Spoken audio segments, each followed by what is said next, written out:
क्या आप भगवान को ढूंढ रहे हैं? बहुत मुश्किल सवाल पूछ लिया ना आपसे।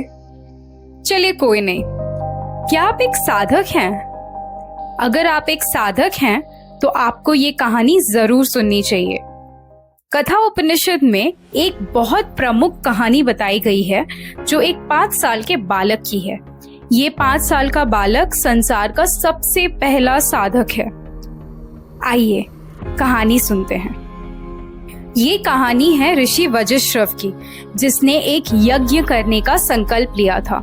इस यज्ञ को पूरा करने के लिए ऋषि वज्रश्रव को अपनी सारी संपत्ति दान में देना पड़ेगा। यहाँ तक कि उन्हें अपनी पत्नी और अपने बच्चों को भी दान में देना पड़ेगा। ऋषि वज्रश्रव ने यज्ञ करने का संकल्प तो ले लिया था, पर उन्होंने सिर्फ अपनी बीमार गायों और कुछ बेकार संपत्तियों को ही दान में दिया।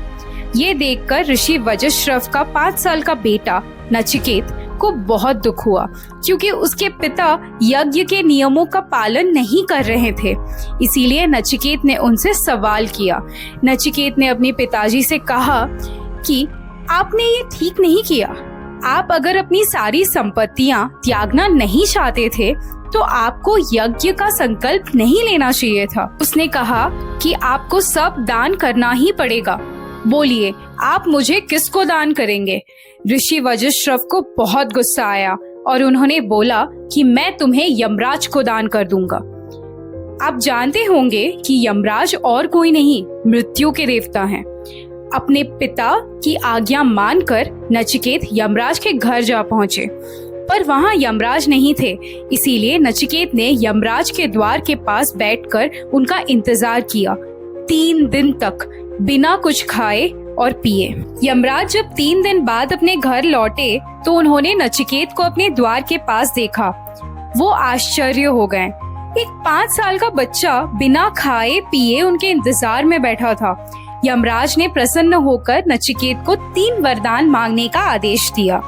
नचिकेत ने पहले वरदान में अपने पिता ऋषि वज्रश्रव के लिए धन, संपत्ति और दुनिया की सारी ऐश्वर्य मांगा। उसने यमराज से अपने पिता को राजा बनाने को कहा। यमराज ने नचिकेत के पहले वरदान को कबूल किया। नचिकेत ने दूसरे वरदान में एक सवाल पूछा। उसने पूछा कि मुझे ऐसे कौन से यज्ञ या कर्म करने चाहिए ताकि मैं मोक्ष को पा सकूं। यमराज ने दूसरे वरदान को भी कबूल किया और नचिकेत के प्रश्न का उत्तर दिया। नचिकेत ने तीसरे वरदान में यमराज से मृत्यु का रहस्य पूछा और ये भी पूछा कि मृत्यु के बाद देह का क्या होता है। यमराज ने इस सवाल का जवाब देने से मना कर दिया।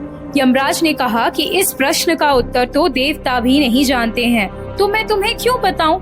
उन्होंने नचिकेत से कहा कि तुम मुझसे संपत्ति मांगो या राज्य मांगो, मैं दे दूंगा, पर ये सवाल तुम वापस ले लो।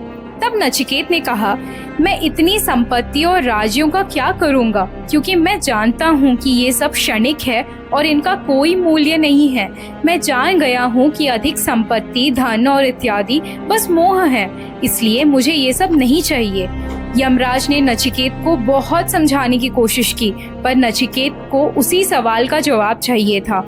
यमराज हार कर चले गए और महीनों तक वापस नहीं आए, पर नचिकेत डटे रहा और वहीं इंतजार कर रहा था। अंत में यमराज नचिकेत की दृढ़ता और उसकी जिज्ञासा से बहुत खुश हुए और उन्होंने उसके तीसरे वरदान को भी कबूल करके उसे मृत्यु का रहस्य भी बताया। अगर आप सवाल पूछेंगे तो आपको जवाब जरूर मिलेगा। अगर एक 5 साल का बालक जीवन और मृत्यु के रहस्य को जान सकता है तो आप क्यों नहीं? क्यूरियोसिटी यानी कि जिज्ञासा ही एक साधक की असली पहचान है। Thank you for watching. Like, share, comment and subscribe to the secret chapters.